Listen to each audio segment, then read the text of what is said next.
नमस्कार दोस्तों, स्वागत है अच्छन यूट्यूब चैनल में। आज का हमारा टॉपिक है it's really possible to boycott China and क्यों हम इंडिया में चाइना की तरह इलेक्ट्रॉनिक आइटम मैन्युफैक्चरिंग नहीं कर सकते।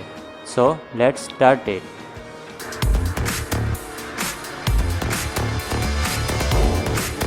अभी के हालात में हैशटैग बॉयकॉट चाइना ट्रेंडिंग में है, लेकिन क्या कानूनी तौर पर यह पॉसिबल है?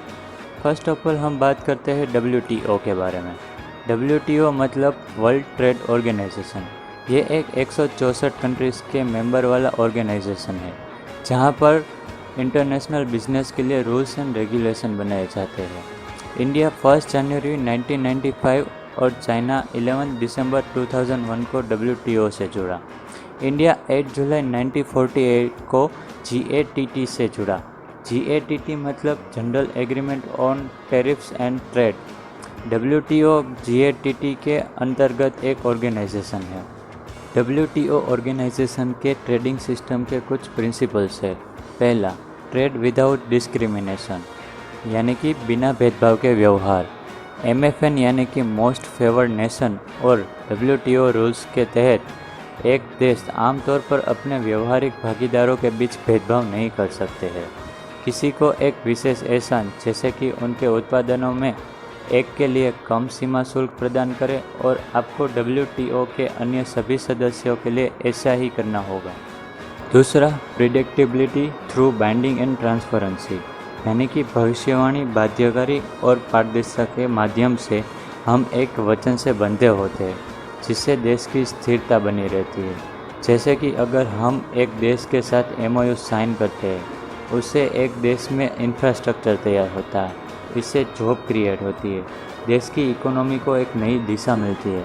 लेकिन अगर कोई MOU बीच में से कैंसिल करता है, जो उसके इंफ्रास्ट्रक्चर और जो जॉब क्रिएट हुई है उसको नुकसान पहुंचता है, जिससे देश की इकोनॉमी को बहुत बड़ा नुकसान होता है।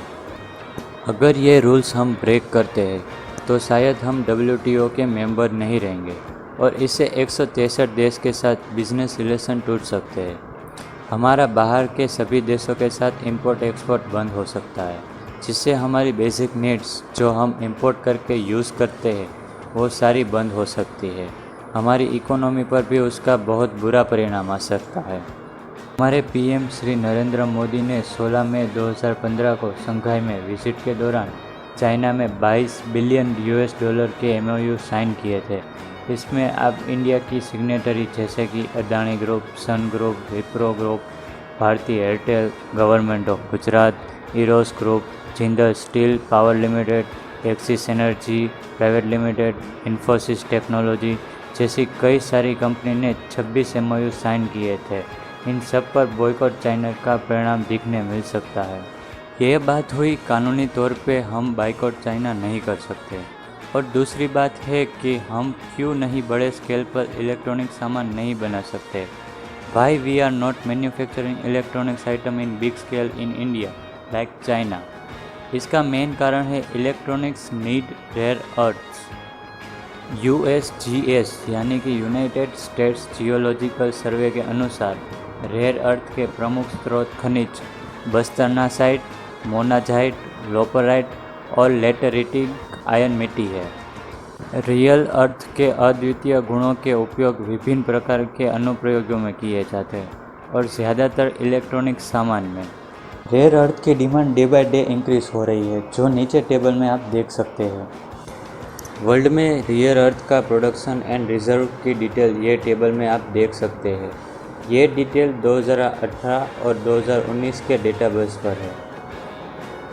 हम टेबल में देख सकते हैं कि हमारा रेयर अर्थ का प्रोडक्शन चाइना के कंपैरिजन में बहुत ही कम है, जिसके आधार पर हम कह सकते हैं कि हम चाइना की तरह बड़ी मात्रा में इलेक्ट्रॉनिक आइटम का प्रोडक्शन नहीं कर सकते हैं।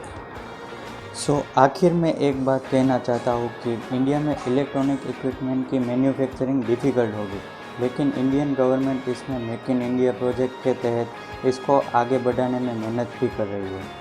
लोकल से वोकल योजना भी शुरू की है। हमें प्रैक्टिकल होना होगा।